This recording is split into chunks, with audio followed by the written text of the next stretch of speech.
Madame, mademoiselle, monsieur, bonjour et bienvenue dans ce magazine où nous allons, durant quelques semaines, découvrir des émotions négatives et les découvrir à partir de textes bibliques. Et pour en parler, je suis heureux d'accueillir Claude Lichtert, bibliste et responsable de l'équipe d'aumônerie des cliniques Saint-Luc à Bruxelles. Claude Lichtert, bonjour. Bonjour. Les émotions négatives, elles traversent un peu la Bible. Elle me traverse d'abord moi, dans le sens où je dois d'abord reconnaître que je peux être habité par ces émotions-là. Je les rencontre dans le quotidien, je les rencontre dans l'actualité. Et pour moi, la préoccupation majeure, c'est de savoir, mais finalement, est-ce que la Bible prend en considération ces émotions? Elle prend en considération les personnages qui sont habités par ces émotions, qui les rencontrent chez les autres. Et surtout, comment le narrateur, celui qui nous raconte finalement la Bible depuis les premières pages de la Genèse, nous introduit, nous lecteurs, à l'intrigue de ces émotions. Comment s'enracine-t-elle? Comment aussi progresse-t-elle? Et comment s'en dépêtrer à un moment donné? Parce que vous avez dit les émotions négatives. Négative est probablement le qualificatif qui nous viendrait le plus rapidement en tête, et c'est juste de les nommer ainsi.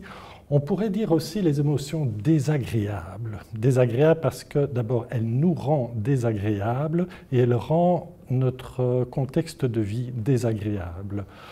Nous ne sommes normalement pas destinés à créer un monde désagréable, autant le rendre le plus agréable possible, donc autant ne pas se voiler la face et regarder ces émotions-là en face. Alors, on va peut-être commencer par une première émotion pour cette émission-ci, la peur. La peur, c'est quelque chose que l'on retrouve à différents moments dans les Écritures?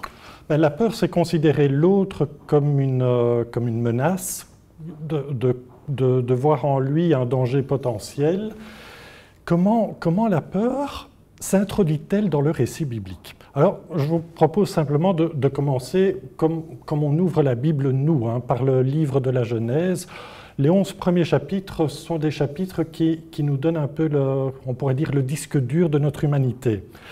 Quasiment tout se retrouve, dont la peur. Alors, comment la peur s'introduit-elle dans le récit? Elle s'introduit au chapitre 3, 2 même, l'être humain qui se trouve devant Dieu et qui, après avoir mangé du fruit de l'arbre défendu, a peur de se situer devant Dieu. J'ai eu peur. Peur parce que j'étais nu. Et Dieu lui dit, mais qui t'a dit que tu étais nu? Donc en fait, il répond à la peur par une question pour que simplement l'être humain prenne conscience de cette peur, mais qui arrive un peu, on ne sait pas très bien comment. Comment se fait-il que l'être humain est habité par la peur et non pas par la confiance envers celui qui l'a créé, envers Dieu qui se crée son partenaire de vie, Dieu qui lui permet de vivre dans un contexte justement agréable? Pourquoi mise-t-il sur la peur et non pas sur la confiance? En fait, je pose la question pour que le lecteur qui découvre ce récit se la pose également. Est-ce que le lecteur se dit finalement, c'est normal d'avoir peur devant Dieu? Il est impressionnant, il en impose, c'est lui qui gère les choses depuis le début du premier chapitre de la Genèse. On ne peut qu'avoir peur de ce type de Dieu. Mais qui nous introduit à cette image d'un Dieu concurrent, un Dieu qui est tout sauf un partenaire à ce moment-là, alors que Dieu ne désire qu'une chose, c'est d'être un partenaire de vie. Et celui qui introduit cette image autre de Dieu, qui nous permet d'introduire un peu de suspicion dans le récit, et qui dit suspicion dit introduire de la peur, c'est, et on y reviendra très longuement encore après, le serpent. Le serpent qui introduit une fausse image de Dieu. Mais ce n'est pas facile de résister à cette image-là, parce que comme si on était appelé dans notre quotidien à construire ce contexte de concurrence, de compétitivité avec l'autre. Mais est-ce qu'on n'est pas destiné à autre chose? C'est de créer ensemble, de poursuivre la création de Dieu ensemble. La peur s'enracine à partir de là. La peur s'enracine dans la suite, au chapitre 4, et encore Avec Caïn, ça alors. Avec Caïn et Abel. Je crois qu'on y reviendra plus longuement dans d'autres épisodes. Cette peur-là s'enracine finalement dans la comparaison que l'on peut avoir avec les autres. Et on la retrouve très souvent dans les contextes de fraternité, tout au long du récit de la Genèse, mais également peut-être encore de façon plus intense à travers le peuple d'Israël dans le livre suivant, qui est le livre de l'Exode, où le peuple d'Israël, finalement, il ne peut qu'avoir peur. Peur parce que c'est d'abord un peuple soumis, un peuple mis en esclavage, mais peur aussi de sa liberté. Après, Moïse le libère, appelé par Dieu à libérer le peuple, et finalement, il n'a qu'une seule envie, c'est de regarder en arrière. Finalement, j'étais bien, certes j'étais esclave, mais je savais pour qui travailler, que faire de ma journée de demain ressemblera à celle d'aujourd'hui. Pas de quoi avoir peur quand on est esclave. On sait qui est le maître. Mais la liberté provoque la crainte de savoir qu'est-ce qui attend après. Et le prophète, à l'image de Moïse, demande de travailler cette peur-là. La peur, finalement, de ne pas maîtriser l'avenir, de ne pas maîtriser la relation, de ne pas savoir exactement ce qui nous attend. Dans les évangiles, est-ce qu'on a aussi cette peur? Est-ce qu'elle apparaît aussi dans le... On a cette phrase de Jésus, mais qui n'a rien inventé, c'est « n'ayez pas peur ». Il reprend la phrase des prophètes, « n'ayez pas peur ». Quand on dit à quelqu'un « n'aie pas peur », c'est qu'il a toutes les raisons d'avoir peur.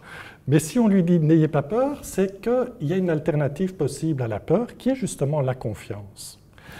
Et cette confiance-là, Jésus, à travers ses interpellations constantes, demande de garder le cap de la confiance. Mais il y a également cette toute fin qui est remarquable de l'évangile de Marc. Vous avez dans la finale courte, qu'on appelle la finale courte, c'est-à-dire avant le rajout, quelques dizaines d'années après la rédaction de l'évangile de Marc, où l'évangile termine par la peur. C'est la peur des femmes à la sortie du tombeau. Elles prirent la fuite alors que l'ange au tombeau avait dit « n'ayez pas peur ». Elles fuient car elles ont peur. Le dernier mot de l'évangile est le mot « peur ». Mais comment est-ce qu'on peut supporter d'avoir un évangile qui termine par la peur? Comme si elle devait justement interpeller le lecteur. La peur, cher ami lecteur, qui a lu tout cet évangile, est-ce qu'elle va te guider ou bien tu vas te laisser toi-même dépasser cette peur pour te faire le porte-parole de cette bonne nouvelle que tu viens de recevoir? Là, je trouve que c'est une belle provocation. Et le texte grec dit encore plus précisément la peur, non pas car elles avaient peur, mais elles avaient peur car. 3 petits points. Car quoi? Et c'est au lecteur à répondre. Il y a 3 points de suspension. Car quoi? Qu'est-ce qui fait qu'on a peur? Alors, cher ami lecteur, est-ce que tu prends le relais? Le relais de la peur ou du déplacement de la peur par la confiance? Et je trouve cette finale de Marc assez remarquable. Si je vous entends bien, donc on peut vivre cette peur viscérale, mais quelque part l'Écriture nous invite chaque fois à quelque part entrer dans un chemin de confiance. Oui, pour moi le terme confiance, c'est l'attitude intérieure la plus bénéfique pour dépasser cette peur. Il y a une autre attitude que j'ai essayé de travailler dans un ouvrage récent consacré à la ville, qui est l'hospitalité. Reconnaître que, au lieu de considérer l'autre comme un danger ou une menace potentielle, l'accueillir. Et essayer, en l'accueillant, de le comprendre. Ou encore mieux, parce que Jésus n'a jamais accueilli chez lui, se laisser accueillir par l'autre. C'est-à-dire, en n'étant pas chez soi, de découvrir chez l'autre, là où il vit, tout ce que, finalement, je ne peux pas comprendre de moi-même, pas maîtriser, et en le comprenant davantage dans son milieu de vie, j'ai toutes les cartes en main pour ne plus avoir peur de lui. Et là je trouve que les 2 termes confiance et hospitalité peuvent se répondre l'un à l'autre.